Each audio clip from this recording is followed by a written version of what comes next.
안 돼! 야구 방망이를 든 조직폭력배가 8살 소녀 앞에 서서 위협적으로 방망이를 흔들고 있었습니다. 아빠! 아이의 절규 소리가 마을 전체를 울렸어요. 젊은 아버지가 필사적으로 달려가려 했지만 다른 조직원들이 그를 붙잡고 있었습니다. 도와줘! 제발 아이는 건드리지 마! 그 순간이었습니다. 버스 운전석에 앉아 있던 75살 할아버지의 눈빛이 완전히 달라졌어요. 20년간 온순한 마을버스 기사로만 알려졌던 그 평범한 노인의 눈에서 갑자기 얼음처럼 차가우면서도 불꽃같이 위험한 광채가 번쩍였습니다. 탁! 김태호가 아직 그의 손목을 잡고 있는 상황에서 할아버지는 번개처럼 움직였어요. 왼손으로 김태호의 손목을 비틀며 정확한 압박점을 눌렀습니다. 아! 김태호가 비명을 지르며 손을 놓는 순간 할아버지의 움직임은 완전히 다른 사람이 되어 있었어요. 75살의 몸짓이라고는 믿을 수 없을 만큼 정확하고 날카롭고 치명적이었습니다. 분명히 20년간 성실하게 버스만 몰던 평범한 노인이었는데 지금 그들 앞에 서 있는 것은 완전히 다른 존재였어요. 과연 할아버지의 정체는 무엇일까요?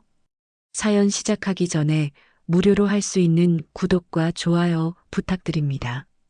여러분의 하루가 더 따뜻하고 평온하기를, 그리고 인생의 여정이 늘 행복으로 가득하시길 진심으로 응원합니다. 새벽 4시 30분, 알람이 울리기 10분 전에 눈을 떴습니다. 이미 몸에 밴 습관이었죠. 75년을 살아오며 단 하루도 늦잠을 자본 적이 없었습니다. 조용히 일어나 세수를 마치고 거울 속 자신을 바라봤어요. 깊게 패인 주름 사이로 또렷한 눈빛이 되비쳤습니다. 여전히 살아있는 눈빛이었지만 누구도 그 속 깊은 곳에 무엇이 잠들어 있는지는 모르고 있었죠.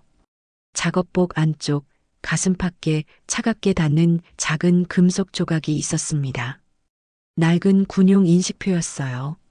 40년 넘게 목에 걸고 있지만 그 누구도 이것의 존재를 모르고 있었습니다. 오늘도 하루가 시작되는군.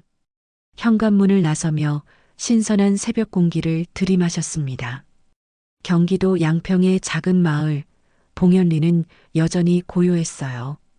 20년째 같은 길을 걸어 차고로 향하는 발걸음에는 절도가 있었지만 아무도 그것을 알아차리지 못했습니다.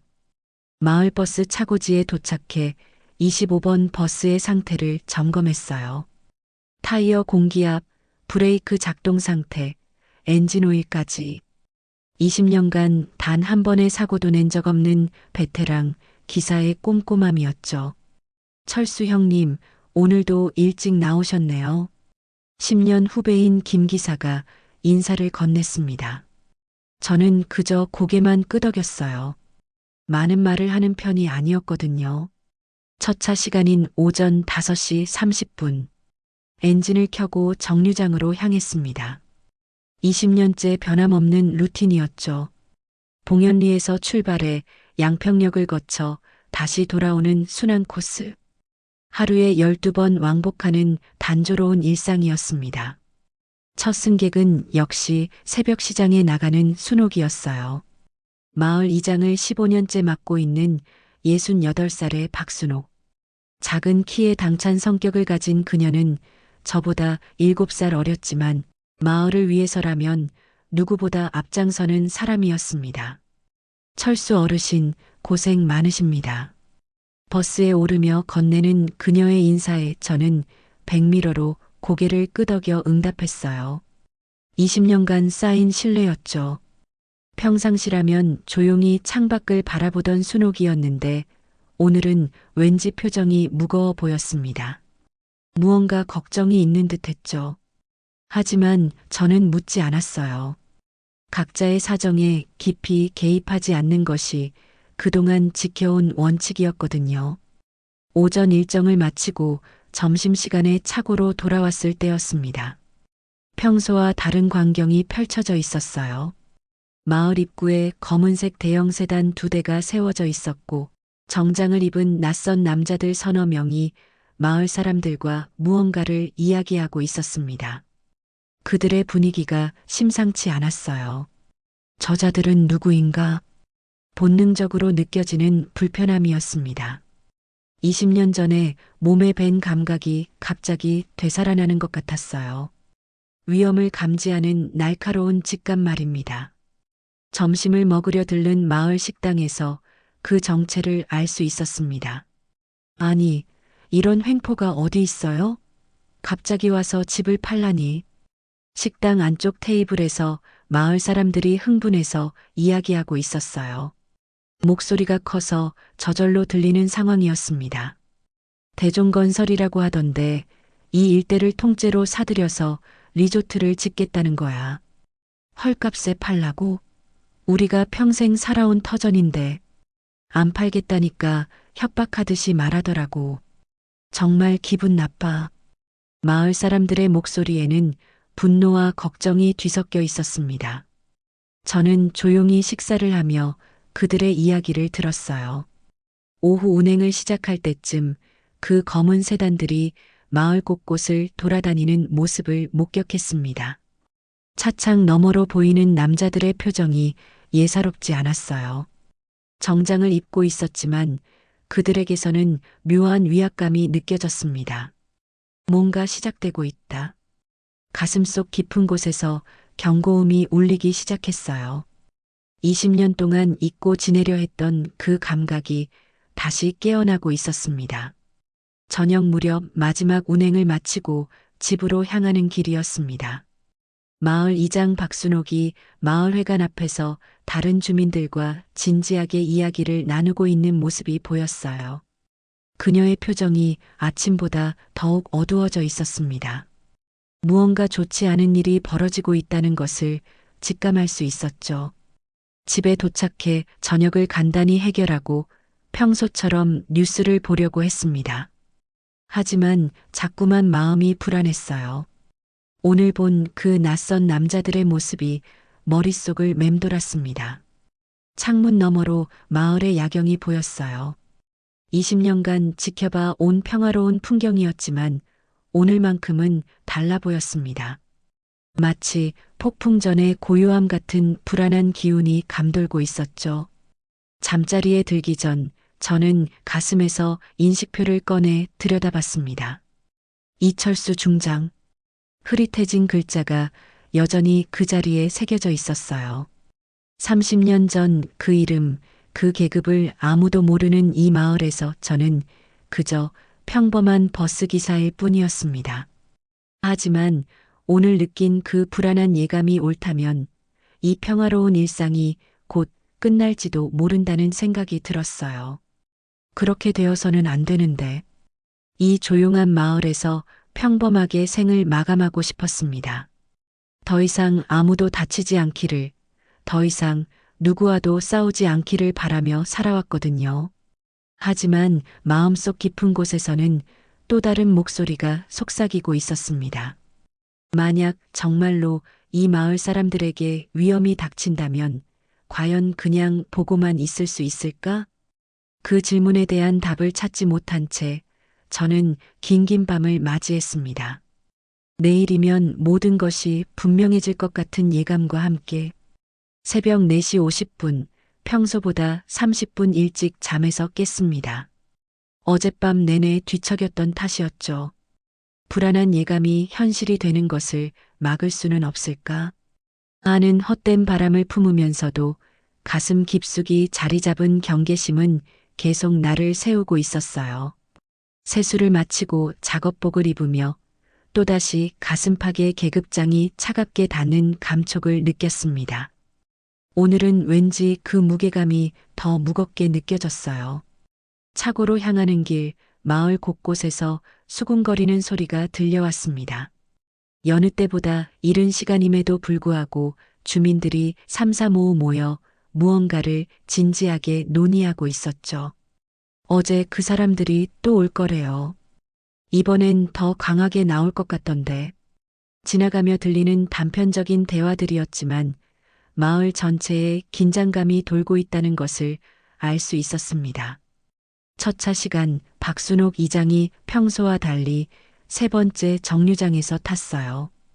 백미러로 본 그녀의 얼굴은 밤새 잠을 제대로 못 잔 듯 더욱 헬쑥해 보였습니다. 평소의 당찬 모습과는 사뭇 다른 모습이었죠. 운전석 바로 뒤 자리에 앉은 그녀에게서 깊은 한숨 소리가 들려왔어요. 30년간 함께해온 마을 사람의 한숨이라 그냥 지나칠 수 없었습니다. 이장님, 어떻게 되어가는 거예요? 나로서는 드물게 먼저 상황을 물어봤어요. 어르신, 정말 큰일이에요. 오늘 오후에 다시 온답니다. 이번엔 더 많은 사람들과 함께요. 그녀의 목소리에는 깊은 두려움이 배어 있었습니다. 15년간 마을을 지켜온 이장으로서도 이런 상황은 처음 겪는 일이었거든요. 더 이상 말로만 할 게 아니라고 했어요. 협조하지 않으면 다른 방법을 쓸 수밖에 없다고. 더 이상 말을 잇지 못하는 그녀를 보며 나는 백미러 너머로 그녀의 떨리는 손을 바라봤습니다. 마을을 위해 평생을 바쳐온 작은 여성이 이토록 두려워해야 하는 상황이 못내 안타까웠어요. 오전 운행을 마치고 점심시간에 마을로 돌아왔을 때 예상했던 광경이 펼쳐져 있었습니다. 검은색 세단 5대가 마을회관 앞에 도열해 있었고 어제보다 더 많은 정장 차림의 남자들이 마을 사람들을 애워싸고 있었어요. 그들 중 가장 앞에 서 있는 남자의 모습이 눈에 띄었습니다. 키가 크고 어깨가 넓은 중년 남성이었는데 겉보기엔 신사적으로 보이지만 그의 눈빛과 말투에는 차가운 위압감이 배어 있었어요. 목과 손목에 비치는 문신의 흔적을 보니 예상했던 바가 맞았습니다. 조직폭력배다. 버스에서 내려 멀리서 상황을 지켜보니 마을 사람들이 원형으로 둘러싸인 채 그들의 말을 듣고 있었습니다. 박순옥 이장이 주민들을 대표해 앞에 서 있었죠. 이장님, 우리도 비즈니스맨입니다. 합리적으로 처리하고 싶어요. 그 남자의 목소리는 언뜻 정중해 보였지만 그 속에 담긴 위협의 뉘앙스를 놓칠 수 없었어요.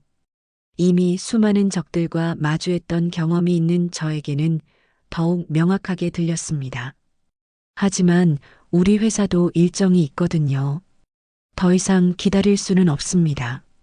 그가 손짓하자 뒤에 서 있던 부하들이 한 발씩 앞으로 다가섰어요. 무언의 압박이었습니다. 박순옥 이장의 목소리가 떨리기 시작했지만 그녀는 끝까지 버텼어요. 저희도 마을 주민들과 충분히 상의해야 합니다. 하루 이틀에 결정할 수 있는 문제가 아니에요. 상의요? 이장님, 이미 충분히 시간을 들였잖아요. 남자의 목소리가 점점 차가워졌습니다. 가면을 벗기 시작한 것이죠. 우리가 제시한 조건도 나쁘지 않고요. 다른 곳보다 훨씬 좋은 가격을 부른 거예요. 그래도 터무니없이 싼 가격이잖아요. 평생 살아온 터전인데. 박순옥의 말이 끝나기 전에 그 남자가 한 걸음 더 다가섰습니다. 그의 얼굴에 섬뜩한 미소가 번졌어요. 이장님, 우리 인내심에도 한계가 있어요. 그 순간이었습니다. 뒤에 서 있던 부하 중 한 명이 박순옥의 어깨를 거칠게 밀었어요. 이 할멈이 끝까지 버틸 작정이냐?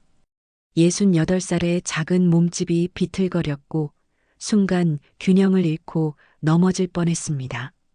다행히 옆에 있던 마을 주민이 재빨리 붙잡았지만 그 장면을 본 나는 온몸에 전류가 흐르는 듯한 충격을 받았어요. 잠들어 있던 무언가가 깨어나고 있었습니다. 주먹이 저절로 꽉 쥐어졌고 턱의 근육이 굳어졌어요. 20년 동안 억누르고 살았던 그 감정이 가슴 깊은 곳에서 솟구치기 시작했습니다. 마을 사람들 사이에서 웅성거림이 일었어요. 분노와 두려움이 뒤섞인 감정들이 공기 중에 팽팽하게 흘렀죠. 폭력은 안 됩니다. 박순옥이 떨리는 목소리로 항의했지만 그들은 오히려 비웃는 듯한 표정을 지었어요. 폭력이요? 이장님, 이 정도가 폭력이라면 진짜 폭력은 뭐라고 해야 할까요? 조직의 두목으로 보이는 남자가 천천히 말했습니다. 그의 말투에는 노골적인 위협이 담겨 있었어요. 우리는 신사적으로 해결하고 싶습니다. 하지만 이장님이 계속 비협조적으로 나온다면, 글쎄요. 그가 주변을 둘러보며 부하들과 눈짓을 주고받는 모습을 보며 나는 상황이 더욱 악화될 것임을 직감했습니다. 더 이상 보고 있을 수 없었어요. 하지만 섣불리 나서기에는 위험했습니다. 그들의 정체를 정확히 파악하고 어떤 배경을 가지고 있는지 알아봐야 했어요. 그날 저녁 운행을 마치고 집으로 돌아가는 길에 마을회관 앞을 지나며 박순옥과 몇몇 주민들이 여전히 모여 있는 것을 봤습니다. 그들의 표정은 어두웠고 무거운 침묵이 그들을 둘러싸고 있었어요. 집에 도착해 저녁을 차리면서도 마음이 편하지 않았습니다. 오늘 본 그 장면이 계속 머릿속을 맴돌았어요. 특히 박순옥이 밀쳐지던 그 순간이. 그런데 밤 10시가 넘어서였습니다. 집 밖에서 급하게 달리는 발소리가 들려왔어요. 어르신. 밖으로 나가보니 마을 청년 하나가 헐떡거리며 뛰어오고 있었습니다. 이장님이 쓰러지셨어요. 그 말을 듣는 순간 나는 모든 것을 내팽개치고 뛰기 시작했습니다. 마을회관 앞에 도착했을 때 구급차가 막 출발하는 참이었어요. 사이렌 소리가 적막한 밤을 가르며 멀어져 갔습니다. 어떻게 된 거야? 마을 사람들에게 물어보니 오후에 있었던 일 때문에 스트레스를 받은 박순옥이 집에서 쓰러졌다는 것이었어요. 혈압이 급격히 올라가서 응급실로 실려갔다고 했습니다. 그 소식을 들은 순간 내 안에 잠들어 있던 무언가가 완전히 깨어났습니다. 더 이상은 안 돼.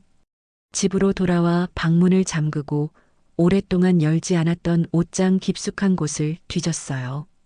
먼지가 쌓인 상자 하나를 꺼냈습니다. 상자를 열자 20년 전의 기억들이 물밀듯이 쏟아져 나왔어요. 낡은 사진들, 훈장들, 그리고 작은 수첩 하나. 그 수첩에는 군 시절의 작전 내용들이 빼곡히 적혀 있었습니다. 적을 무력화하는 방법들, 심리전의 노하우, 조직적 대응 전술까지 20년 동안 잊고 살려고 했던 모든 것들이었어요. 하지만 이제는 달랐습니다. 이 마을 사람들을, 특히 박순옥 같은 선량한 사람들을 지키기 위해서라면 그 모든 것을 다시 꺼내야 할 때가 온 것 같았어요. 계급장을 목에서 꺼내 손바닥 위에 올려놓고 바라봤습니다. 이철수 중장. 그 이름이 다시 의미를 갖기 시작했어요. 더 이상 숨길 필요도 숨고 싶지도 않았습니다. 내일부터는 달라질 거야. 그들이 진짜 누구와 상대하고 있는지 보여줄 시간이었습니다. 그래서 벌어진 일들이 계속 머릿속을 맴돌았어요. 조직폭력배들이 주민들을 협박하는 모습, 박순옥 이장의 떨리는 목소리가 생생하게 기억났습니다. 더 이상 그냥 보고만 있을 수는 없었어요. 조용히 침대에서 일어나 운동복으로 갈아입었습니다. 20년 만에 다시 입는 운동복이었지만 몸이 기억하고 있는 듯 했어요. 가슴팍에 계급장의 차가운 감촉이 더욱 또렷하게 느껴졌죠. 집 뒤편으로 이어진 산길로 향했습니다. 경기도 양평 봉현리 뒷산은 해발 380m 정도의 나지막한 산이었지만 깊숙한 곳에는 사람의 발길이 닿지 않는 작은 공터가 있었어요. 20년 전 이 마을에 정착했을 때 우연히 발견한 곳이었습니다. 손전등 불빛만을 의지해 산길을 오르는 발걸음이 생각보다 가벼웠어요. 75살의 몸이지만 여전히 단단했습니다. 매일 12시간씩 버스를 운전하며 자연스럽게 유지된 체력이었죠. 공터에 도착하자 차가운 새벽 공기가 폐부 깊숙이 스며들었습니다.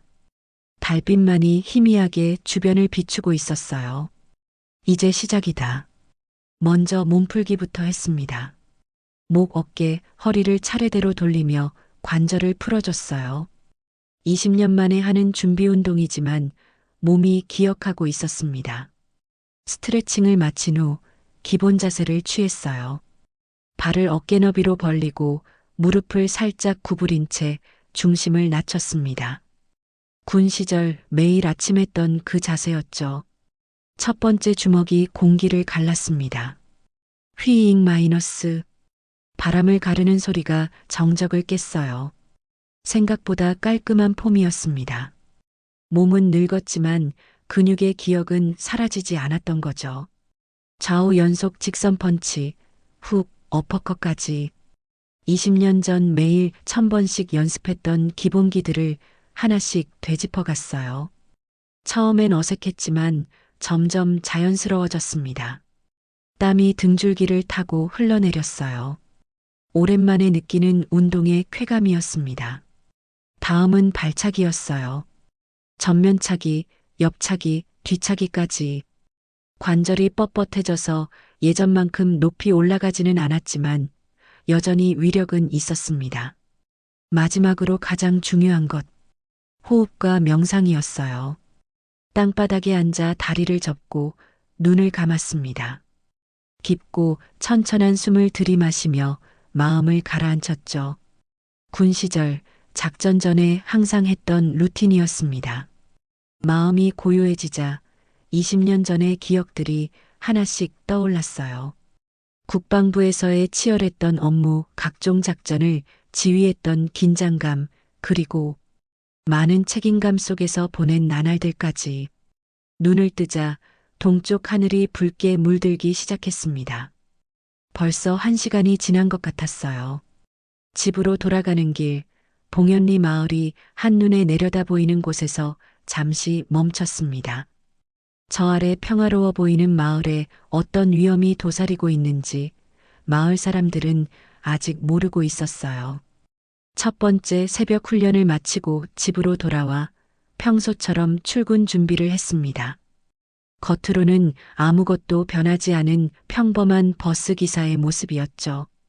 오전 운행을 시작하면서부터 마을 곳곳을 유심히 살펴봤어요. 조직폭력배들이 어제 어떤 경로로 움직였는지, 어디에 차를 세웠는지, 누구와 접촉했는지를 파악하기 시작했습니다. 버스 운전석은 최고의 관찰 포스트였어요. 봉현리 전체를 한 바퀴 도는 노선이다 보니 모든 구역을 자연스럽게 살펴볼 수 있었습니다. 첫 번째 발견은 마을 입구 쪽이었어요. 어제 그들이 세웠던 자리 근처에 담배꽁초가 여러 개 떨어져 있었습니다. 외제 담배였죠. 마을 사람들은 피우지 않는 종류였어요. 두 번째는 마을회관 뒤편이었습니다. 타이어 자국이 새로 생겨 있었어요. 일반 승용차가 아닌 큰 차량의 흔적이었습니다.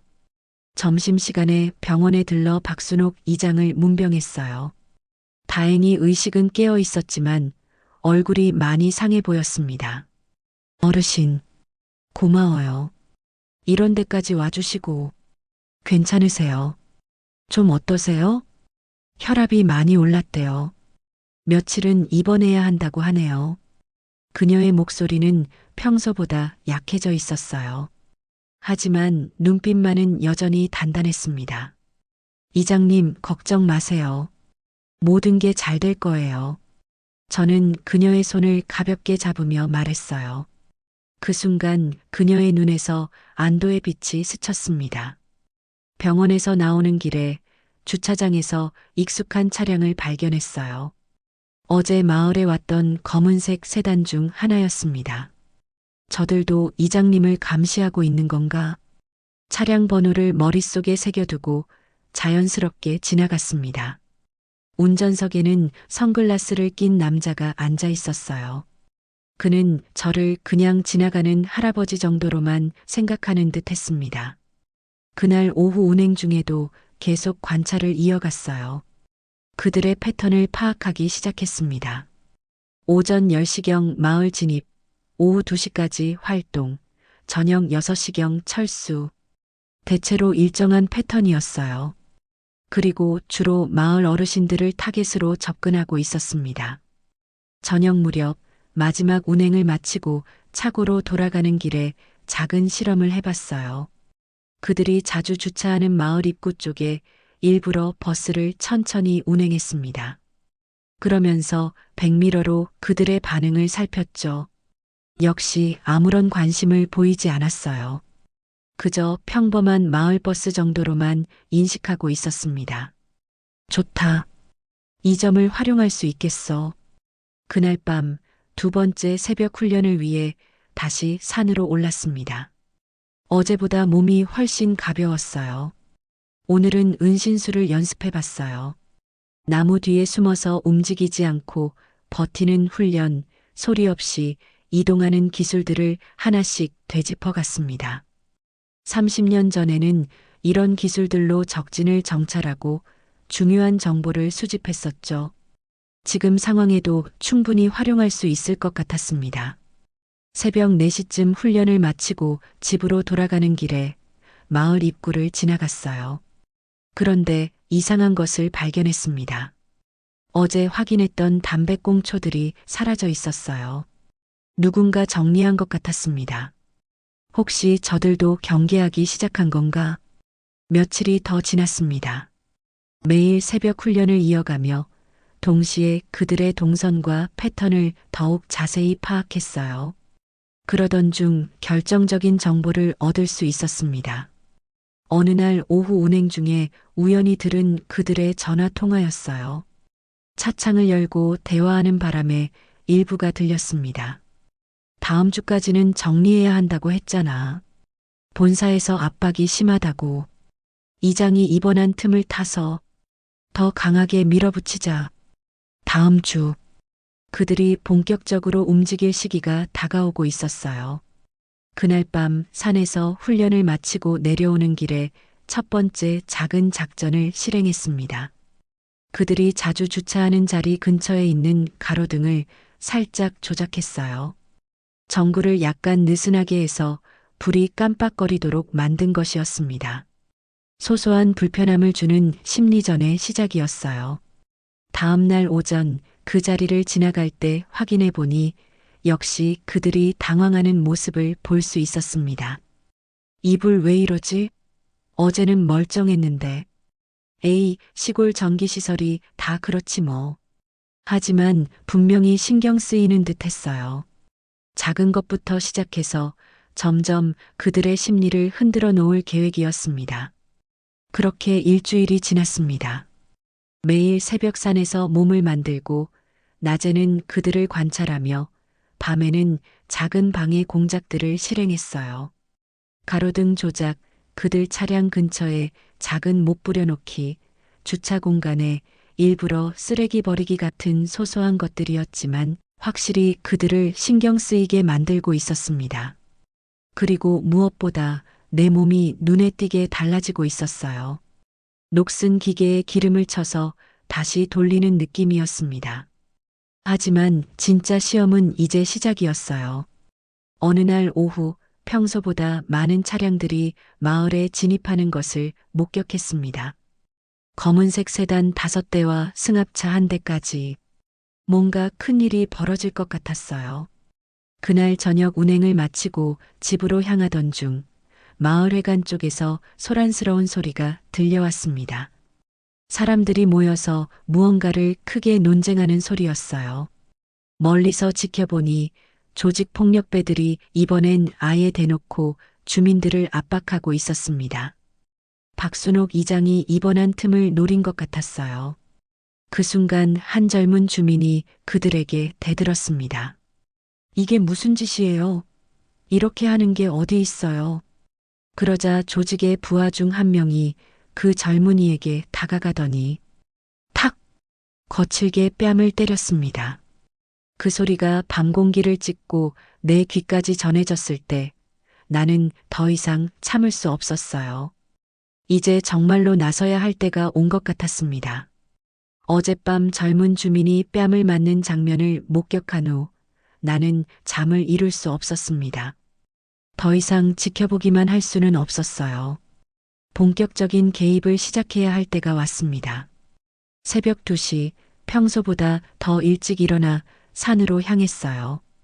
오늘은 단순한 훈련이 아니었습니다. 실전을 위한 준비였죠. 봉현리 뒷산 공터에 도착해 먼저 몸을 풀고 본격적인 타격 연습을 시작했습니다.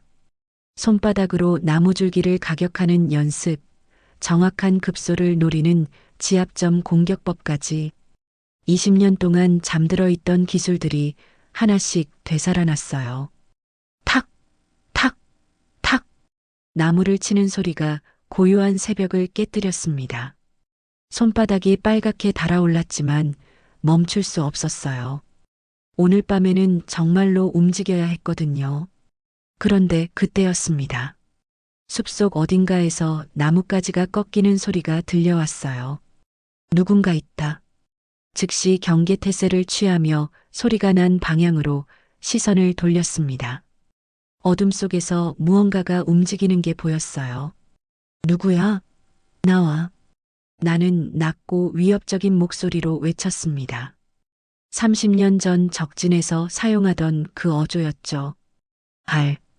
할아버지. 숲속에서 떨리는 목소리가 들려왔습니다. 익숙한 목소리였어요. 민준이었습니다. 내 손자가 떨리는 다리로 숲속에서 나와 나를 바라보고 있었어요. 손에는 드론 컨트롤러 같은 것을 들고 있었습니다. 민준아, 너 왜 여기에? 나는 당황했어요. 그동안 완벽하게 숨기고 있다고 생각했는데 손자가 발견한 것이었습니다. 할아버지가 매일 새벽에 집을 나가시는 거 알고 있었어요. 뭔가 이상해서 따라왔어요. 민주는 여전히 충격에서 벗어나지 못한 듯 했어요. 평생 온순한 버스 기사로만 알고 있던 할아버지가 방금 전까지 나무를 정확하게 가격하는 모습을 본 것이 믿기지 않는 것 같았습니다. 방금 할아버지가 하신 그 동작들, 그리고 그 목소리도. 민준의 말이 끝나기 전에 나는 깊은 한숨을 내쉬었어요. 더 이상 숨길 수 없을 것 같았습니다. 민준아, 앉아라. 나는 근처 바위에 앉으며 손자에게도 자리를 권했어요. 22살의 청년이 된 손자에게 이제는 진실을 말해줄 때가 온 것 같았습니다. 할아버지는 예전에 군인이었단다. 군인이요? 그런데 왜 이런 걸? 3스타 중장이었어. 20년 전에 말이야. 그 말을 듣는 순간 민준의 눈이 크게 떠졌어요. 믿기 어렵다는 표정이었습니다. 할아버지, 정말 군인이셨어요? 그렇다. 하지만 20년 동안 아무에게도 말하지 않고 살았어. 나는 가슴팍에서 계급장을 꺼내 민준에게 보여줬어요. 이철수 중장이라는 글자를 본 민준의 얼굴이 경이로움으로 일그러졌습니다. 중장? 할아버지가 중장이셨다고요? 지금은 그냥 버스 기사야. 그리고 앞으로도 그럴 생각이었는데 나는 최근 마을에서 벌어지고 있는 일들에 대해 차근차근 설명했어요. 조직폭력배들의 협박, 박순옥 이장이 쓰러진 일, 그리고 어젯밤 젊은 주민이 폭행당한 사건까지. 그래서 할아버지가 나서시려는 거예요? 더 이상 보고만 있을 수는 없어. 누군가는 이 마을 사람들을 지켜야 해. 민주는 한참 동안 말이 없었어요. 갑작스럽게 알게 된 할아버지의 정체와 현재 상황을 정리하려는 듯 했습니다. 할아버지, 저도 도울 수 있어요. 예상치 못한 민준의 말에 나는 깜짝 놀랐어요. 뭐라고? 저는 컴퓨터 전공이잖아요. 그리고 이것도 있어요. 민준이 손에 들고 있던 것을 보여줬어요. 드론이었습니다. 최신형으로 보이는 작은 드론이었죠. 드론으로 뭘 하겠다는 거야? 정찰이요. 할아버지는 땅에서, 저는 하늘에서 그들을 관찰할 수 있어요. 그리고 CCTV 해킹도 할 수 있어요. 민준의 눈빛이 갑자기 반짝였어요.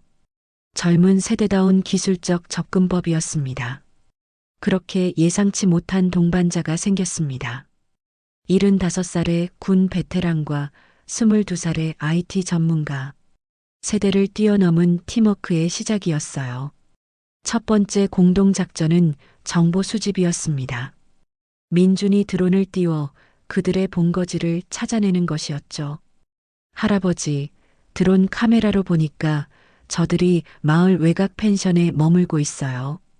펜션? 어디 말이야?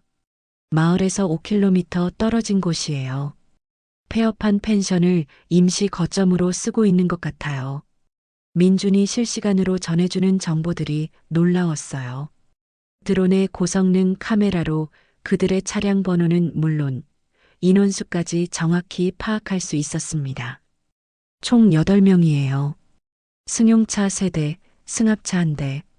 그리고 할아버지, 이거 보세요. 민준이 태블릿 화면을 보여줬어요. 펜션 내부 구조까지 상세히 촬영된 영상이었습니다. 어떻게 이런 것까지. 드론이 소형이라 창문 사이로 들어갈 수 있어요. 그들은 전혀 눈치채지 못했어요. 기술의 발전이 놀라웠어요. 전에는 상상도 할 수 없었던 일이었습니다. 그리고 할아버지, CCTV 해킹도 성공했어요. 뭐라고? 마을 주요 지점 CCTV를 해킹해서 그들의 동선을 실시간으로 추적할 수 있어요. 핸드폰으로도 볼 수 있게 했어요. 민준이 내 폰에 앱을 설치해줬어요. 화면을 터치하니 마을 곳곳에 CCTV 영상이 보였습니다. 이렇게 하면 할아버지가 버스 운전하면서도 그들의 위치를 실시간으로 확인할 수 있어요. 완전히 새로운 차원의 작전이 가능해진 것이었어요. 나의 경험과 민준의 기술이 결합되자 혼자서는 할 수 없었던 일들이 가능해졌습니다. 며칠 후 우리의 첫 번째 본격적인 공동작전을 실행했습니다. 민준이 드론으로 그들의 동선을 파악하고 나는 그 정보를 바탕으로 그들이 오기 전에 미리 함정을 설치하는 것이었어요. 할아버지, 지금 그들이 펜션에서 출발했어요. 10분 후면 마을 도착 예정이에요. 알았다. 위치는? 평소처럼 마을회관 앞으로 올 것 같아요. 나는 미리 준비한 작은 장치들을 마을회관 앞 주차 공간에 설치했어요. 타이어에 구멍을 낼 수 있는 작은 가시들이었습니다. 30년 전에 적 차량을 무력화할 때 사용하던 방법이었죠. 할아버지, 2분 후 도착이에요. 민준의 경고에 나는 신속하게 현장을 벗어나 관찰 포인트로 이동했습니다. 몇 분 후 예상대로 그들의 차량이 도착했어요. 그런데 주차를 하고 나서 얼마 지나지 않아 이상한 소리가 나기 시작했습니다. 이 새끼들아, 타이어 펑크 났잖아. 우리 차도. 세 대의 차량 모두 타이어에 바람이 빠지기 시작한 것이었어요. 할아버지, 대박이에요. 완전 성공했어요. 민준이 흥분해서 속삭였지만 나는 조금 더 신중했어요. 아직 끝난 게 아니야. 저들이 어떻게 반응하는지 지켜봐야 해. 과연 조직의 두목 김태호가 부하들에게 화를 내며 주변을 살피기 시작했습니다. 이게 우연일 리가 없어. 누군가 일부러 한 거야. 그의 직감이 예상보다 날카로웠어요. 앞으로 더욱 조심해야 할 것 같았습니다. 민준아, 드론 회수하고 철수하자. 네, 할아버지. 첫 번째 공동작전이 성공적으로 마무리되었어요. 작은 성과였지만 앞으로의 가능성을 보여주는 중요한 시작이었습니다. 그날 밤 집으로 돌아가는 길에 민준이 말했어요. 할아버지, 이제 정말 팀이 된 것 같아요. 그런가? 하지만 앞으로가 더 어려울 거야. 괜찮아요. 할아버지와 함께라면. 22살 손자의 믿음직한 말을 들으며 나는 20년 만에 처음으로 든든한 동료가 생겼다는 생각이 들었어요. 하지만 동시에 걱정도 되었습니다. 김태호의 반응을 보니 앞으로 그들도 더욱 경계하며 강하게 나올 것 같았거든요. 정말 위험한 게임이 시작된 것일까요? 다음 날부터 우리의 정보전이 본격적으로 시작되었습니다. 민주는 드론과 해킹 기술로 그들의 모든 동선을 파악했고 나는 그 정보를 바탕으로 더욱 정교한 방해 공작을 시작했어요. 할아버지, 오늘은 새로운 정보가 있어요. 무슨 정보? 그들이 사용하는 주파수를 찾아냈어요. 무전기 대화를 도청할 수 있어요. 민준의 기술은 날이 갈수록 더욱 정교해졌습니다. 이제 우리는 그들의 계획을 미리 알 수 있게 되었어요. 하지만 김태호도 가만히 있지 않았습니다. 며칠 후 그는 더욱 많은 인원과 함께 마을에 나타났어요. 그리고 더욱 직접적인 방법으로 주민들을 압박하기 시작했습니다. 할아버지, 상황이 심각해지고 있어요. 알고 있다. 이제 진짜 싸움이 시작되는 것 같아. 저의 경험과 젊은 손자의 기술, 우리의 연합이 과연 그들을 막을 수 있을까요? 답은 곧 나올 것 같았습니다. 타이어 펑크 작전 이후 사흘이 지났습니다. 김태호와 그의 조직은 예상보다 훨씬 빠르게 대응하며 마을에 대한 압박을 강화하고 있었어요. 새벽 3시 평소보다 더 일찍 산으로 올라가며 불안한 예감을 떨칠 수 없었습니다. 민준의 드론 정찰 보고에 따르면 어젯밤 펜션에 새로운 차량들이 추가로 도착했다고 했거든요. 봉현리 뒷산 공터에서 훈련을 시작했지만 마음이 편하지 않았어요. 20년 전 군 시절에 느꼈던 그 불길한 직감이 다시 살아나고 있었습니다. 뭔가 큰일이 일어날 거야. 훈련을 마치고 집으로 돌아가는 길에 민준에게서 긴급 연락이 왔어요. 할아버지, 큰일이에요. 드론으로 확인했는데 저들이 이상한 장비들을 가져왔어요. 무슨 장비? 사진으로 찍어서 보내드릴게요. 그런데 할아버지, 이거 정말 위험해 보여요. 몇 분 후 받은 사진을 보고 나는 충격을 받았습니다. 야구 방망이, 쇠파이프, 심지어 전기 충격기까지 명백히 사람을 다치게 할 수 있는 도구들이었어요. 본격적으로 나선 거구나. 그날 오전 첫 운행을 시작하면서부터 마을 분위기가 심상치 않았습니다. 평소보다 일찍 나온 주민들이 삼삼오오 모여 걱정스럽게 이야기하고 있었어요. 어젯밤에 그 사람들이 또 왔다면서요? 이번엔 더 많이 왔다고 하던데. 박 이장님이 입원해 있으니까 더 기승을 부리는 것 같아요. 버스에 오르는 주민들의 표정이 어두웠어요. 두려움과 분노가 뒤섞인 복잡한 감정이 읽혔습니다. 오전 10시경 예상했던 일이 벌어졌습니다. 이번에는 검은 세단 5대와 승합차 2대까지 총 7대의 차량이 마을에 진입했어요. 어제보다 훨씬 많은 인원이었습니다. 백미러로 그들을 관찰하며 버스를 운행하는데 이상한 것을 발견했어요. 김태호가 유독 나를 자세히 보고 있었습니다. 마치 뭔가를 의심하는 듯한 시선이었죠. 설마 들켰나? 심장이 빠르게 뛰기 시작했어요. 하지만 겉으로는 평온함을 유지하며 평소와 같이 버스를 운행했습니다. 점심시간에 상황이 급변했습니다. 그들이 마을 중심가의 집결의 주민들을 강제로 모으기 시작한 것이었어요. 모두 나와. 중요한 얘기가 있어. 확성기를 사용해 마을 전체에 울려 퍼지는 목소리였습니다. 위협적이고 거칠었어요. 나는 버스를 멀찍이 주차하고 상황을 지켜봤습니다. 마을 사람들이 하나둘씩 나와 마을회관 앞 광장에 모이고 있었어요. 노인들과 아이들까지 포함해서 50여 명이 모였습니다. 김태호가 임시로 설치한 단상에 올라섰어요. 그의 뒤로는 야구 방망이와 쇠파이프를 든 부하들이 줄지어 서 있었습니다.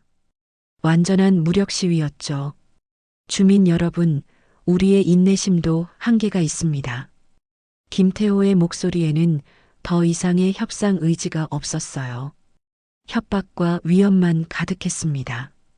지금까지 신사적으로 접근했지만 여러분이 계속 비협조적으로 나온다면 우리도 방법을 바꿀 수밖에 없어요. 그가 손짓하자 부하들이 주민들 사이로 들어가기 시작했습니다. 노골적인 위협이었어요. 오늘 안에 결정해 주세요.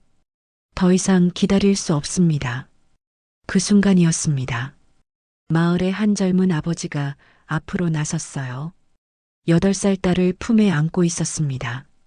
우리가 언제까지 이런 협박을 당해야 합니까? 이건 명백한 불법이에요.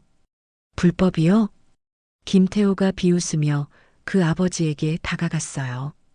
그리고 품에 안긴 아이를 내려다보며 섬뜩하게 웃었습니다. 아이가 참 예쁘네요. 혹시 이 아이에게 무슨 일이라도 생기면 어떨까요? 그 말을 듣는 순간 나는 더 이상 참을 수 없었어요. 주먹이 저절로 꽉 쥐어졌습니다. 젊은 아버지의 얼굴이 창백해졌어요. 아이를 더 꽉 안으며 뒤로 물러섰습니다. 걱정 마세요. 우리는 신사들이니까. 하지만 계속 비협조적이라면 김태호가 부하에게 눈짓했습니다. 야구 방망이를 든 남자가 근처 화분을 힘껏 내리쳤어요. 팍! 화분이 산산조각 나며 흙이 사방으로 흩어졌습니다. 주민들 사이에서 비명소리가 터져나왔어요. 다음엔 화분이 아닐 수도 있어요. 완전히 선을 넘은 협박이었습니다. 더 이상 보고 있을 수 없었어요. 그런데 바로 그때였습니다. 김태호의 시선이 나를 향했어요. 버스 운전석에 앉아 있는 나를 유심히 바라보기 시작했습니다. 저기 버스기사 할아버지. 내 심장이 멈추는 것 같았어요. 매일 이 시간에 여기 계시네요? 김태호가 나를 향해 걸어오기 시작했습니다. 그의 표정에는 의심이 가득했어요. 할아버지, 여기서 뭐 하고 계세요? 버스 운행 중입니다. 나는 최대한 평온하게 대답했어요. 하지만 목소리가 약간 떨렸습니다. 운행 중이면 가셔야 하는 거 아닌가요? 왜 계속 여기 서 계세요? 김태호가 버스 문 앞까지 다가왔어요. 그의 날카로운 눈빛이 나를 샅샅이 훑고 있었습니다. 점심시간이라 잠깐 쉬고 있었습니다. 아, 그래요? 그런데 할아버지. 김태호가 갑자기 웃으며 버스에 올라왔어요. 운전석 바로 옆자리에 앉았습니다. 할아버지가 이 마을에 얼마나 사셨어요? 20년 정도 됩니다. 20년. 그럼 마을 일을 잘 아시겠네요? 김태호의 질문이 점점 구체적으로 변하고 있었어요. 분명히 뭔가를 의심하고 있었습니다. 요즘 이 마을에서 이상한 일 없었나요? 예를 들어, 우리 차 타이어에 구멍 내고 그런 일 말이에요. 그 순간 나는 김태호가 모든 것을 의심하고 있다는 것을 깨달았어요. 더 이상 안전하지 않았습니다. 글쎄요, 잘 모르겠습니다. 정말요? 할아버지같이 마을을 매일 도는 분이 모를 리가 없는데. 김태호의 목소리가 점점 위협적으로 변했어요. 그리고 갑자기 내 손목을 잡았습니다. 할아버지 손이 생각보다 거칠네요? 버스만 운전하신 분치고는 내 손목의 굳은 살과 상처들을 보고 있었어요. 30년간의 군 생활과 무술 훈련으로 생긴 흔적들이었습니다. 나이가 들면 손이 거칠어지는 법이죠. 나는 자연스럽게 손을 빼려 했지만 김태호가 놓아주지 않았어요. 할아버지, 혹시 젊었을 때 무슨 일 하셨어요? 직접적인 질문이었습니다. 더 이상 피할 수 없을 것 같았어요. 그런데 바로 그 순간이었습니다. 아빠, 어린아이의 비명소리가 들려왔어요. 아까 그 8살 딸이 아버지에게서 떨어져 넘어진 것이었습니다. 김태호의 부하 중 한 명이 그 아이 앞에 서서 야구 방망이를 들고 있었어요. 안 돼. 젊은 아버지가 필사적으로 달려갔지만 다른 부하들이 그를 붙잡았습니다. 놓아줘. 제발 아이는 건드리지 마. 그 순간 나는 더 이상 참을 수 없었어요. 20년간 억눌렀던 모든 것이 폭발했습니다. 김태호가 아직 내 손목을 잡고 있는 상황이었지만 나는 번개처럼 움직였어요. 왼손으로 그의 손목을 비틀며 압박점을 눌렀습니다. 군 시절에 배운 급소 공격법이었죠. 아! 김태호가 비명을 지르며 손을 놓았어요. 하지만 이미 늦었습니다. 내 정체가 완전히 드러난 것이었어요. 이 노인네가. 김태호가 놀라면서도 분노에 찬 시선으로 나를 바라봤습니다. 할아버지가 보통이 아니네. 완전히 들켰습니다. 20년간 지켜온 평범한 가면이 단숨에 벗겨진 것이었어요. 하지만 더 이상 후회는 없었어요. 그 아이를 지키는 것이 더 중요했습니다. 나는 버스에서 내려 김태호와 마주섰습니다. 이제 진짜 싸움이 시작되는 것 같았어요. 버스에서 내려 김태호와 마주선 순간 저는 완전히 포위되었다는 것을 깨달았습니다. 그의 부하들이 사방에서 저를 둘러싸고 있었어요. 드디어 정체를 드러냈네, 할아버지. 김태호가 손목을 비비며 다가왔습니다. 제가 압박점을 눌렀던 부위가 아직도 아픈 모양이었어요. 그동안 완벽하게 속였군. 대단해. 그의 목소리에는 분노와 함께 묘한 존경심 같은 것도 섞여 있었습니다. 하지만 그것도 잠깐이었어요. 하지만 이제 끝이야. 김태호가 손짓하자 부하들이 한 걸음씩 좁혀들었습니다. 완전히 포위된 상황이었어요. 75살의 몸으로 12명을 상대한다는 것이 현실적으로 가능할까? 30년 전이라면 모를까, 지금의 나로서는. 하지만 뒤를 돌아볼 수는 없었어요. 마을 사람들이 모두 지켜보고 있었고, 특히 그 8살 아이가 아직도 공포에 떨고 있었거든요. 할아버지, 항복하면 좀 더 편하게 해드릴게요. 김태호의 제안을 무시하고 저는 기본 전투 자세를 취했습니다. 발을 어깨 너비로 벌리고 무게 중심을 낮췄어요. 20년 만에 다시 취하는 실전 자세였습니다. 재밌네. 끝까지 해보겠다는 거군. 첫 번째 공격이 시작되었습니다. 왼쪽에서 야구 방망이를 든 남자가 달려왔어요. 저는 그의 공격을 피하며 옆구리에 정확한 타격을 날렸습니다. 군 시절에 배운 급소 공격법이었죠. 아! 그가 비명을 지르며 쓰러졌어요. 하지만 즉시 다른 2명이 양쪽에서 동시에 달려왔습니다. 오른쪽 공격을 막으며 왼쪽 상대의 무릎을 가격했어요. 하지만 그 순간 뒤에서 쇠파이프가 내 어깨를 강타했습니다. 첫 번째 타격이었어요. 어깨에 화끈한 통증이 스쳤지만 참았습니다. 하지만 이것은 시작일 뿐이었어요. 그들이 조직적으로 공격해오기 시작했습니다. 앞에서 2명, 뒤에서 1명, 양옆에서 각각 1명씩, 사방에서 동시에 공격이 쏟아졌어요. 30년 전의 기술로 최대한 방어하고 반격했지만 숫자의 압박을 이겨내기엔 역부족이었습니다. 2번째 타격이 등에, 3번째가 옆구리에 들어왔어요. 75의 몸이 버티기에는 너무 가혹했습니다.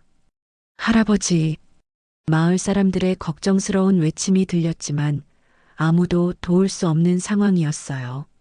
그들도 조직폭력배들의 감시를 받고 있었거든요. 어때, 할아버지? 이제 항복할 거야? 김태호가 여유롭게 묻고 있었어요. 하지만 저는 다시 일어섰습니다. 쓰러질 수는 없었어요. 이 마을 사람들을 위해서라면. 하지만 몸이 말을 듣지 않기 시작했습니다. 숨이 가빠오고 다리에 힘이 빠져갔어요. 30년의 세월이 이렇게 무겁게 느껴진 적이 없었습니다. 할아버지, 그만해요. 그때 익숙한 목소리가 들려왔어요. 민준이었습니다. 손자가 어디선가 나타나 내게 달려오고 있었어요. 민준아, 오면 안 돼. 하지만 이미 늦었습니다. 김태호의 부하들이 민준을 붙잡았어요. 오, 이거 재미있네. 할아버지의 가족이구나. 김태호가 민준을 바라보며 섬뜩하게 웃었습니다. 젊은 친구, 할아버지가 누군지 알고 있었어? 놓아줘요. 할아버지는 관계없어요. 민준이 발버둥치며 소리쳤지만 2명의 조직원이 그를 꽉 붙잡고 있었어요. 관계없다고? 하, 그럼 더 재미있겠네. 김태호가 민준에게 다가가더니 목을 움켜쥐었습니다. 할아버지, 이제 선택해야겠어. 내 목숨이냐, 손자 목숨이냐. 그 순간 내 온몸에 분노가 치솟았습니다. 손자를 위협하는 것만은 절대 용서할 수 없었어요. 그 손 치워. 저는 마지막 힘을 다해 김태호에게 달려들었습니다. 하지만 몸 곳곳의 타박상으로 인해 제대로 된 공격을 할 수 없었어요. 늙은이가 까불지 마. 김태호가 내 복부에 강력한 주먹을 날렸습니다.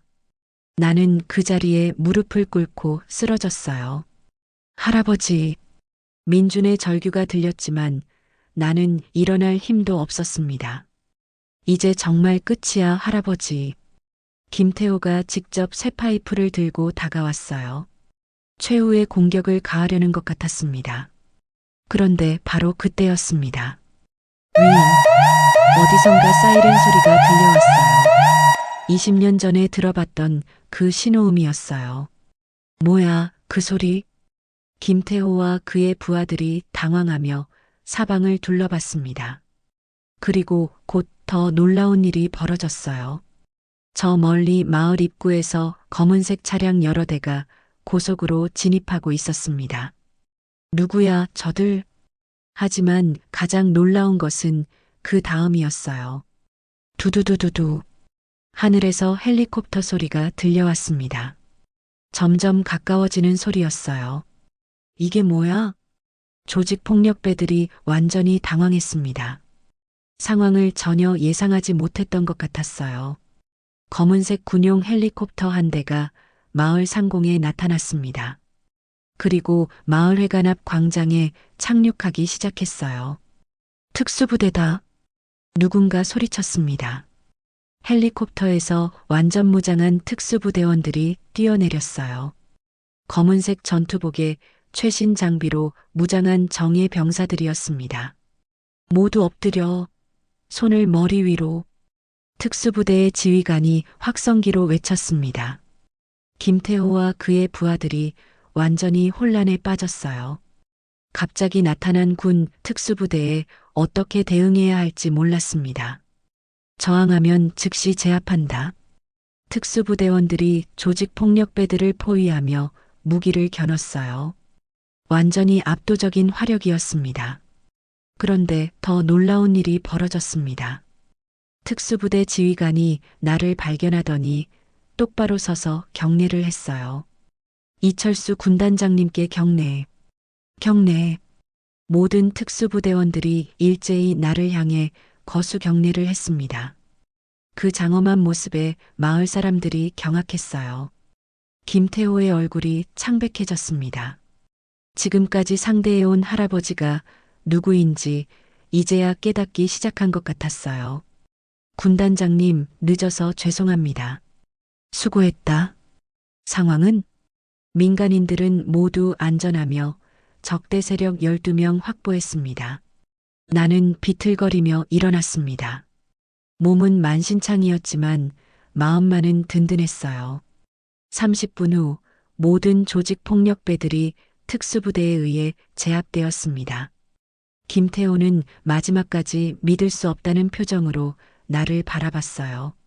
할아버지가 정말 군단장님이었어? 그렇다. 그리고 앞으로도 이 마을 사람들을 지킬 거다. 김태호가 고개를 떨구며 연행되었습니다. 민준이 내게 달려와 부축해줬어요. 할아버지, 괜찮으세요? 괜찮아. 이제 모든 게 끝났어. 하지만 끝나지 않은 것이 있었습니다. 마을 사람들의 경외감 어린 시선이었어요. 20년간 평범한 버스 기사로만 알고 있던 할아버지가 실제로는 대한민국의 전설적인 장군이었다는 충격적인 사실이었습니다. 특수부대가 모든 조직폭력배들을 제압한 후 마을회관 앞 광장에는 깊은 정적이 흘렀습니다. 마을 사람들은 여전히 방금 전 벌어진 일들을 믿기 어려워하고 있었어요. 평범한 버스기사 할아버지에게 군 특수부대가 경례를 하는 광경을 어떻게 받아들여야 할지 몰랐습니다. 군단장님, 의료진이 대기하고 있습니다. 특수부대 지휘관이 다가와 말했어요. 내 몸 곳곳의 상처를 염려하는 목소리였습니다. 괜찮다. 큰 부상은 아니야. 나는 민준의 부축을 받으며 천천히 일어났습니다. 몸은 아팠지만 마음만은 홀가분했어요. 20년간 짊어지고 살아온 무거운 짐을 내려놓은 기분이었습니다. 마을 사람들이 하나둘씩 나를 둘러쌌어요. 그들의 눈빛에는 경외감과 궁금증, 그리고 깊은 감사가 뒤섞여 있었습니다. 어르신, 정말 장군이셨어요?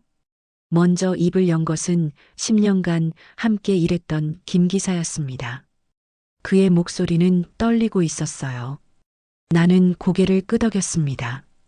더 이상 숨길 이유도 숨고 싶지도 않았어요. 여러분, 제가 누구인지 이제 말씀드리겠습니다. 나는 가슴에서 계급장을 꺼내 모든 사람들이 볼 수 있도록 들어 올렸습니다. 저는 20년 전에 육군 3스타 중장으로 제대한 이철수입니다. 마을 사람들 사이에서 감탄사가 터져 나왔어요. 3스타 중장이라는 것이 어떤 의미인지 모두들 알고 있었거든요. 그동안 평범한 버스기사로 살아온 것은 조용한 노후를 보내고 싶었기 때문이었습니다. 특수부대 지휘관이 앞으로 나서며 마을 사람들에게 설명하기 시작했어요. 이철수 군단장님은 우리나라 군사사에 길이 남을 분입니다. 국방부 차관을 역임하셨고 수많은 작전을 성공적으로 지휘하신 전설적인 군인입니다. 지금도 우리 특수부대 교범에는 군단장님께서 개발하신 전술들이 포함되어 있습니다. 마을 사람들의 눈이 더욱 커졌어요. 그들이 20년간 함께 살아온 평범한 할아버지가 실제로는 이런 대단한 분이었다는 사실에 충격을 받고 있었습니다. 그런데 왜 저희에게는 말씀하지 않으셨어요? 한 주민이 조심스럽게 물었습니다. 나는 깊이 숨을 들이마셨어요. 이 질문에 대한 답을 준비해 온 지 오래였습니다. 군인 시절의 제가 아닌 그냥 평범한 마을 사람으로 살고 싶었습니다. 여러분과 함께 소박한 일상을 나누고 싶었어요. 하지만 오늘 일어난 일들을 보면서 깨달았습니다. 정체를 숨기는 것보다 중요한 것은 소중한 사람들을 지키는 일이라는 것을요. 그 말에 마을 사람들이 고개를 끄덕였어요. 오늘 내가 왜 나섰는지 이제는 모두가 이해할 수 있었습니다. 군단장님께서 오늘 보여주신 용기에 깊이 감사드립니다. 박순옥 이장이 병원에서 급히 달려왔어요. 아직 완전히 회복되지 않은 상태였지만 오늘 일이 궁금해서 참을 수 없었나 봅니다. 이장님, 몸조리 잘하셔야죠. 어르신 덕분에 우리 마을이 구해졌는데 이런 말씀이라도 드려야죠. 그녀의 눈에 눈물이 고여 있었어요. 마을 이장으로서 주민들을 지키지 못해 괴로워했던 마음이 이제야 놓인 것 같았습니다. 민준이 내 곁으로 와서 조용히 말했어요. 할아버지, 정말 자랑스러워요. 민준아, 내가 도와줘서 가능한 일이었어. 손자와 함께했던 며칠간의 작전들이 떠올랐습니다. 저의 경험과 손자의 기술이 만나 만들어낸 기적 같은 팀워크였어요. 특수부대 지휘관이 다시 한번 경례하며 말했어요. 군단장님, 언제든 필요하시면 연락 주십시오. 저희는 항상 대기하고 있겠습니다. 고맙다. 오늘 수고 많았어. 헬리콥터가 이륙 준비를 하고 있었습니다. 조직 폭력배들은 모두 연행되었고 마을에는 다시 평화가 찾아오고 있었어요. 하지만 이제 모든 것이 달라졌습니다. 더 이상 나는 평범한 버스 기사가 아니었어요. 마을 사람들에게는 존경받는 사람이 되었습니다. 장군님, 앞으로도 저희와 함께 지내실 거죠? 한 주민이 걱정스럽게 물었어요. 혹시 정체가 드러난 지금 다른 곳으로 떠나시는 것은 아닌지 염려하는 것 같았습니다. 물론입니다. 이곳이 제 집이고 여러분이 제 가족이에요. 그 대답에 마을 사람들의 얼굴이 밝아졌어요.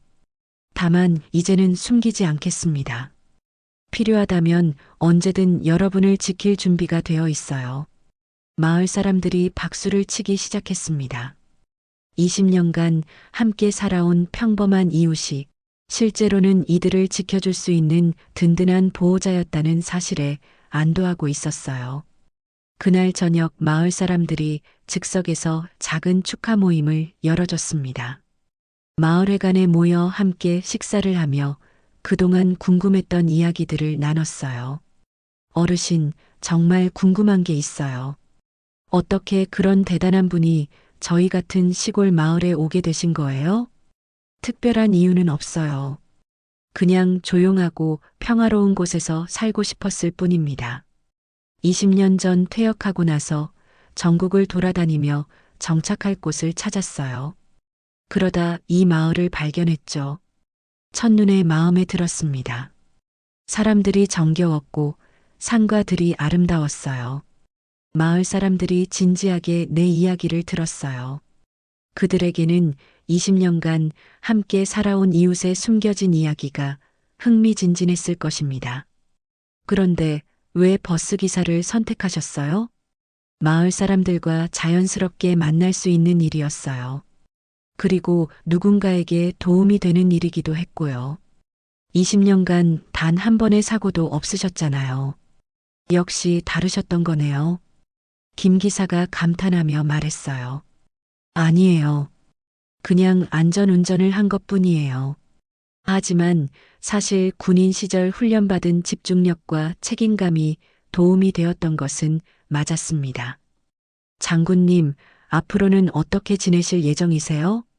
박순옥 이장이 물었어요. 예전과 똑같이 지낼 겁니다. 여전히 여러분의 이웃이고 버스 기사이고 싶어요. 다만 이제는 필요할 때 도움을 드릴 수 있겠네요. 그 말에 마을 사람들이 웃었어요. 든든한 보호자가 생긴 기분이었을 것입니다.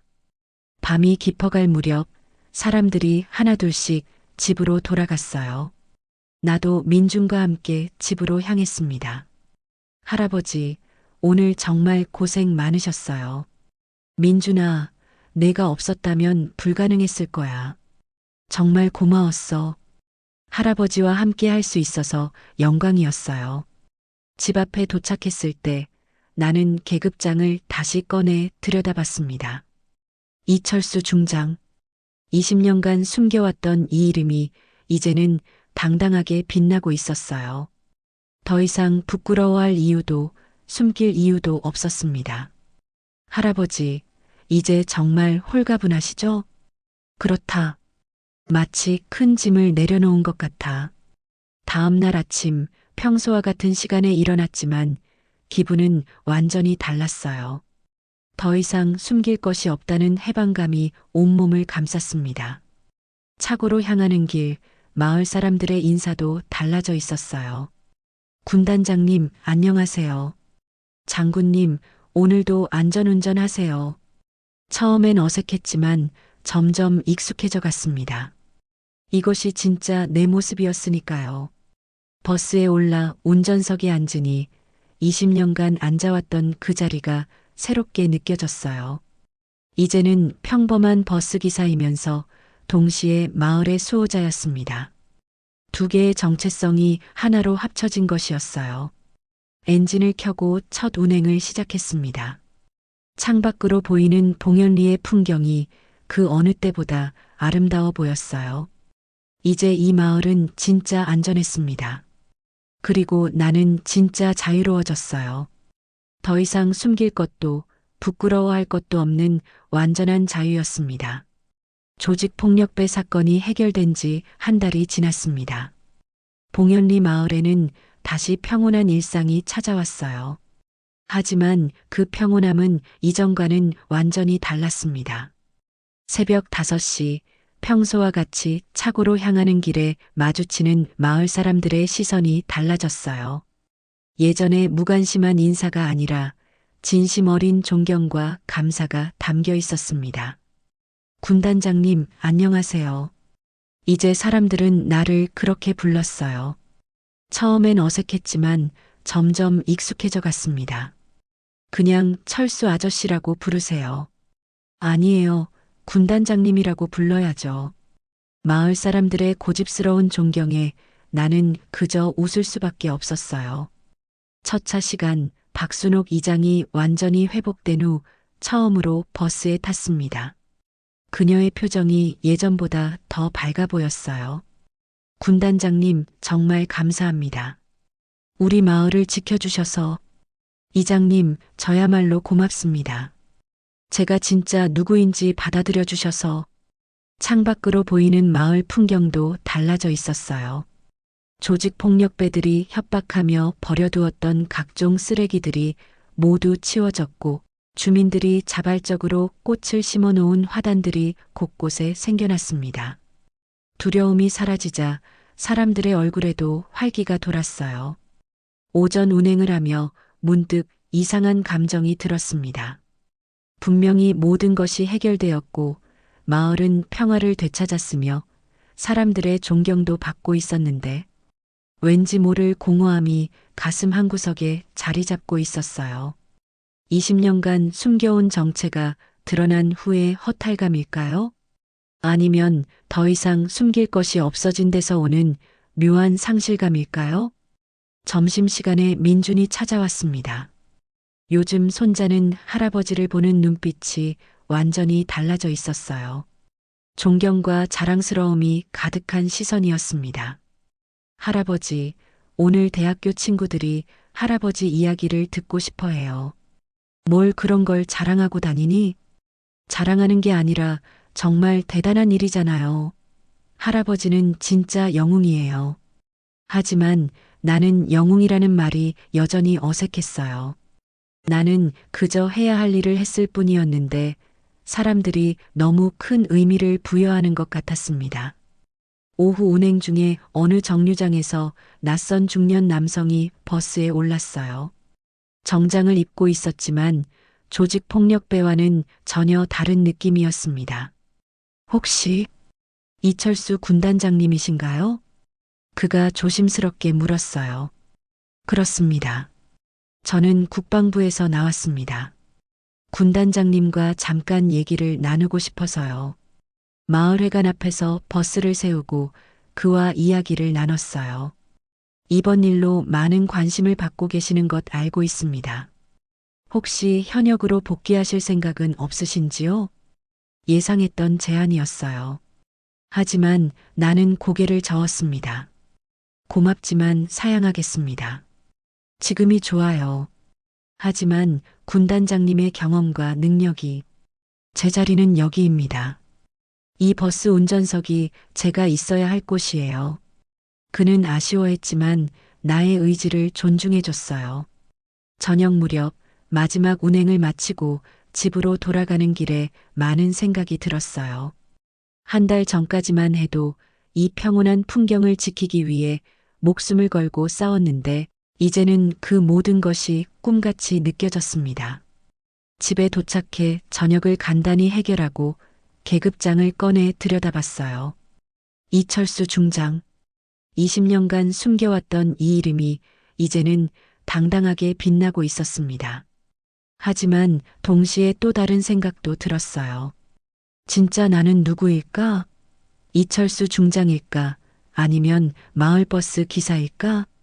다음 날 아침 평소와 같이 첫 차를 운행하며 답을 찾을 수 있었습니다.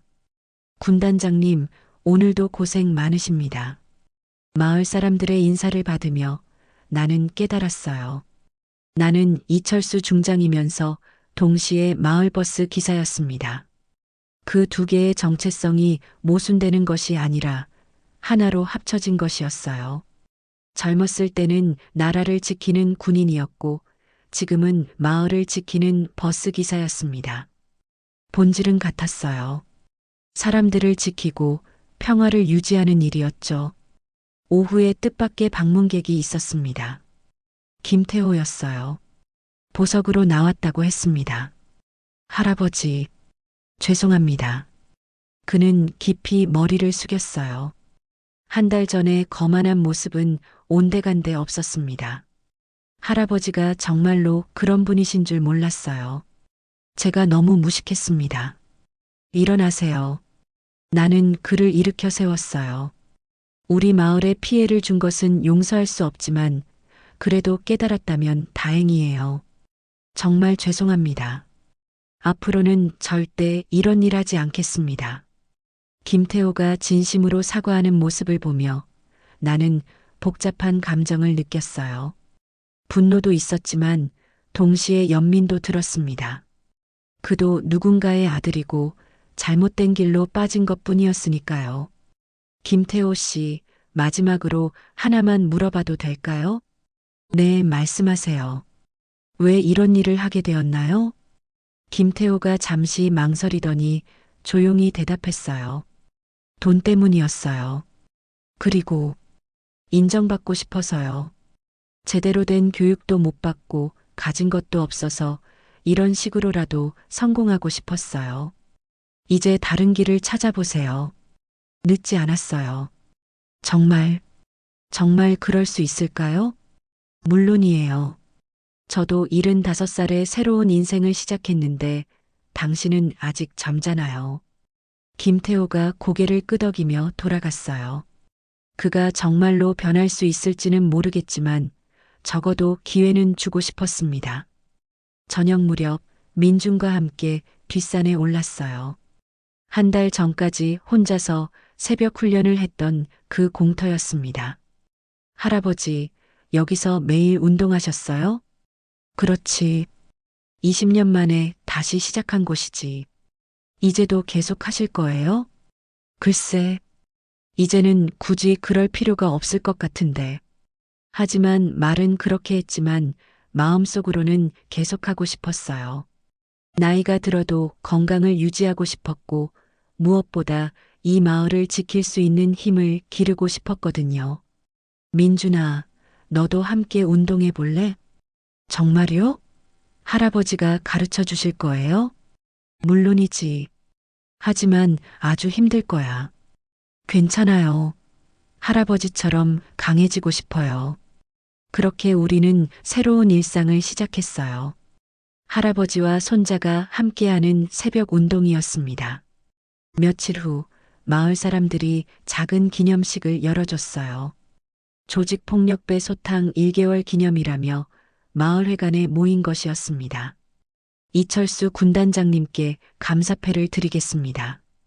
박순옥 이장이 나서서 감사패를 건넸어요. 봉현리 수호천사 이철수 군단장님이라고 새겨져 있었습니다. 감사합니다. 하지만 저 혼자 한 일은 아니에요. 나는 민준과 마을 사람들을 바라보며 말했어요. 우리 모두가 함께 이룬 일입니다. 박수가 터져 나왔어요. 하지만 그 박수 소리를 들으며 나는 문득 20년 전을 떠올렸습니다. 군에서 퇴역했을 때도 이런 기분이었을까요?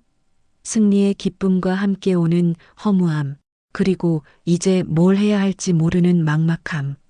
하지만 이번에는 달랐어요. 나에게는 지켜야 할 마을이 있었고 사랑하는 가족이 있었으며 함께할 이웃들이 있었으니까요. 그날 밤 잠자리에 들기 전 창밖을 바라봤어요. 고요한 마을에 따뜻한 불빛들이 하나둘 켜져 있었습니다. 각각의 불빛 뒤에는 평범하지만 소중한 일상을 살아가는 사람들이 있었어요. 그 평범한 일상을 지키는 것, 그것이 바로 내가 해야 할 일이라는 것을 깨달았습니다. 20년간 숨겨온 과거를 부끄러워할 필요도 없었고 앞으로의 미래를 두려워할 필요도 없었어요. 나는 그냥 나였습니다.